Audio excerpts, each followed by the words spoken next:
olha essa maternidade canina. Os cachorrinhos não são dela e ela tá amamentando os cachorros.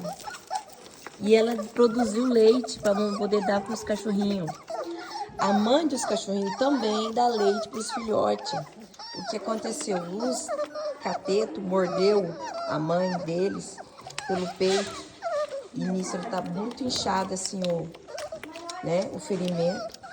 E aí ela tá tendo pouco leite. E aí chega a Shakira para ser essa mãe do leite para esse filhote, né, minha querida? E ela é uma cachorra que ela tem um temperamento curto. Mas olha aqui, ó. Amável com os filhotinhos, a natureza. Quando ela teve o seu primeiro filhotinho, os cachorrinhos dela nasceram tudo morto. E depois desse aí, ela nunca mais pegava aqui e não segurava. E aí, olha só. A outra cachorra pariu e ela cuida. Ela é a mamãe babá. Tá sendo mamãe do leite para os filhotinhos. Isso vai fazer bem para ela, que ela, como ela nunca teve isso, ela tá sentindo, né? Você ter esse carinho, esses filhotinhos como se fosse dela.